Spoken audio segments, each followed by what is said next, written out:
For my generation, the 1980s was the golden age of going to the movies. My small town alone had 5 theaters, 6 if you counted the nearby drive-in. At any given time, there were 15, sometimes upwards of 20 different movies to go see. From the newest hits like Ghostbusters, to obscure weirdo offerings like Mr. Mike's Mundo Video, to revival screenings of popular flicks like The Texas Chainsaw Massacre. Here's the Rocky Horror Picture Show playing at the Penn Center in 1983, 8 whole years after its initial release. And this isn't some special midnight screening, but a week-long run with 7 and 9 o'clock showings. Saturday and Sunday matinees at 2 p.m. Who goes to see Rocky Horror at 2 p.m. on a Sunday? My grandmother? Even porno movies got released in major first-run theaters. Now, to my understanding, these were edited versions that took out the explicit penetration and, money shots. But during this era, when not everyone had a VCR, and the internet was unimaginable, you can't tell me there weren't guys showing up to these movies in bulky trench coats. I mean, next week when Bachelor Party and Conan the Barbarian opened, did you really want to be sitting in theater seats a bunch of guys were probably jerking off in? They used to show these sex films at the drive-in too. Here's a double feature of Pussy Talk and Hot Thighs. I'm amazed they were allowed to print those ads in the paper. Remember, this was a time when you couldn't even say the word ass on TV. By far, the coolest movie-going experience back then was the sneak preview double feature. In an attempt to build positive word of mouth, a movie had a special screening a week or 2 before its official release. So not only did you get to see Gremlins or Back to the Future before all your Johnny-come-lately friends, you also got to see the regular feature as a bonus. Like at the sneak preview of Fright Night, you also got to see Rambo First Blood Part 2. At the sneak preview of The Lost Boys, you also got to see Jack Nicholson workshopping his Joker performance in The Witches of Eastwick. One double feature that sticks out in my memory was the sneak preview of Harry and the Hendersons, with The Secret of My Success. Funniest movie I've seen in a long time. You walk out of there feeling good. It was great. I loved it. Harry and the Hendersons is great. From the ads, it looked like the perfect double bill. A new family movie about a Bigfoot, and the latest from Marty McFly himself, Michael J. Fox. Surely the grace of the gods themselves had bestowed such a holy night out at the movies. Turns out nobody gave a shit about Bigfoot, because I remember the theater being practically empty, just a handful of other people. Maybe the problem was the poster. Personally, I love how minimalistic it is, but maybe the average filmgoer found it too cryptic. Is this a romance? A sad movie? Will we see the characters' faces, or will there just be a black screen and floating eyes? The movie starts with the alien from Third Rock from the Sun and the mother from A Christmas Story, smashing into Bigfoot with their car. I like how when he goes to investigate the body, he not only brings his gun, but seems to be using his 9-year-old son as a human shield. Holy shit! With visions of big bucks dancing in their heads, the family decides to haul the Bigfoot corpse back home. I think they plan to call the Natural Science Museum and tell them they can have it for $1 million. Unfortunately, the Bigfoot turns out to still be alive. Oops. Interesting how all the growling and pounding and smashing doesn't do anything to wake the family up. It's only when he starts talking they all start wandering into the kitchen, acting like, "Geez, Dad, we're trying to sleep." And the daughter's reaction to Harry eating her corsage makes me sad. I was gonna keep that flower for the rest of my life, and you ate it! Keep it for the rest of your life? Do you really not think anything better than your dumb 16th birthday is gonna happen to you between now and when you die? Talk about low expectations. Despite some annoying main characters, there's a lot to admire in Harry. First, the design of the Bigfoot is a tremendous achievement by Rick Baker. There's so much expression in the face and the eyes. Harry never seems like a tall man in a suit, but a real, living animal. And the winner is Rick Baker for Harry and the Hendersons. Rick Baker's work on Harry was so impressive, he won the Academy Award for Best Makeup. I don't know how they decide these things, but that year there were only 2 nominations. Harry, and something called Happy New Year, which was just Peter Falk in disguise makeup. 1987 was the same year as A Nightmare on Elm Street 3, and Hellraiser, RoboCop even. Any of those were worthy of an Academy Award nomination, instead of just having 2. Predator even. Wouldn't you love to see the Predator and Harry battling it out for the Academy Award?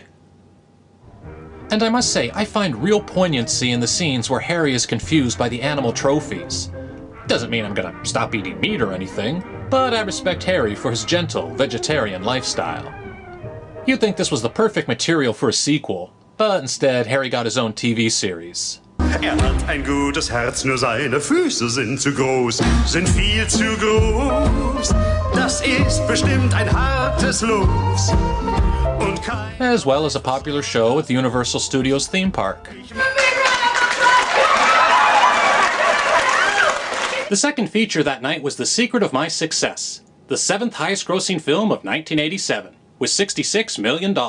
Man, nowadays a big movie's got to earn $66 million on its opening weekend, otherwise it's considered a big bomb. Things sure have changed. Yeah, things have changed. It's called being 30 whole years later. The Secret of My Success begins with farm boy Michael J. Fox moving to the big city, despite the concerns of his parents. Elmer Whitfield's cousin Carlton went off to New York a normal boy. Came back with his head shaved and an earring stuck in his cheek. Really? A shaved head and an earring? That's what passed for being a freak show back in 1987? Michael pounds the pavement looking for a job in the financial market. Now, after a funny, visual movie about an adorable Bigfoot monster, now we kids have to watch a movie full of boardrooms and suits and stock reports. This is boring as shit. Turns out Michael's uncle is the head of some fancy company, so he goes there to beg for a job. At first the secretary won't let him in, so he tries to change her mind by doing some shtick with the photocopier. She looks all grossed out to see him sticking his face on the glass. She's probably thinking, doesn't he know how many drunks plant their bare asses on that every time we have an office party? Actually, this scene reminds me of that commercial where Michael J. Fox drank the Xeroxed Pepsi.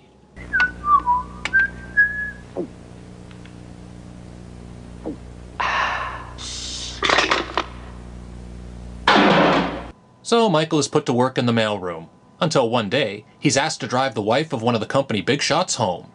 Wouldn't it have been easier to call a taxi or hire a town car, not grab some random employee from the mailroom? I can't help but notice that during the shooting of this scene, some guy in the street waves as the limo passes by. Can he see it's Michael J. Fox inside? Or is he just waving because he hopes it's someone famous? I wonder if this guy ever saw the movie and recognized himself. Maybe he was all disappointed. Aw man, I thought it was Steve Guttenberg in that limo. The woman Michael is chauffeuring starts flirting with him by filleting her lipstick. There's this ridiculous montage of sexual innuendo using the car that goes on way too long. Back at the house, they start swimming naked. Freeze framing reveals the terrible body stocking on Michael J. Fox. Just as he finishes banging her, her husband comes home, and it turns out to be his uncle. Oh, God, that makes you... Auntie Vera? Oh. What's up with Michael J. Fox and all these incest-themed movies? Because he's such a financial wizard, Michael takes over an empty office and pretends he's a new employee. As he bounces back and forth between the mailroom and the top floor, he's forced to change outfits in the elevator, instead of using the bathroom or janitor's closet like a normal person. Oh, come on. A man in his underwear can't be the most scandalous thing she's seen in this office. These high-powered executives are a pack of degenerates. Just imagine all the horror shows and abuses of power she's witnessed over the years. The character Michael J. Fox plays in The Secret of My Success is remarkably cold-blooded. He has no problem lying to his girlfriend about who he is. He continues sleeping with his aunt, even though she's, you know, a family member. I don't want to get rough with you, but I'll belt you around if I have to. At the end of the movie, Michael figures out a way to take over the company and have his uncle ousted. Really? So this man gives you a job when you so desperately needed the opportunity, and in response you lie to him, fuck his wife, and then destroy his career? What an ungrateful little shit. You know, this kind of narcissistic, immoral character is exactly what Patrick Bateman is supposed to be a parody of in American Psycho. What sort of values did the filmmakers have that this was their hero? Michael J. Fox has proven that he's a fine actor in movies like Back to the Future, but this movie was unworthy of him, especially in its unquestioning assumption that success is everything and justifies any deception. And it's a testament, I guess, to his incredible popularity that the film did so well. But it is one of the dumbest films, and actually sort of mean-spirited. I mean, it's not, you know, there's no positive human emotion in the film whatsoever. All in all, it was an interesting night at the movies. From the beauty and hope of Harry and the Hendersons, to the perversion and cynicism of The Secret of My Success. But perhaps the oddest legacy of Harry and the Hendersons comes in the form of the sexually explicit fanfiction the film has inspired. Harry's hands explored the terrain of George's body and wandered southward. George knew it was wrong, but he didn't want to be right. Harry, Harry, George groaned, and Harry whispered seductively, "Screw your family, screw all of them, screw me like you're an animal, and let's run away to the woods together and have sex a lot."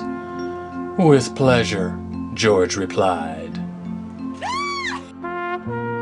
Although U.S. fans embrace you as an all-American boy, I hear that you really like to constantly stress your Canadian citizenship. Oh, you bet, eh? Yeah. Well, the Export A lights on the coffee table usually help. Shenanigans. It's been a lot of fun, shenanigans. But now we've got to run. It's funny how the minutes seem to fly.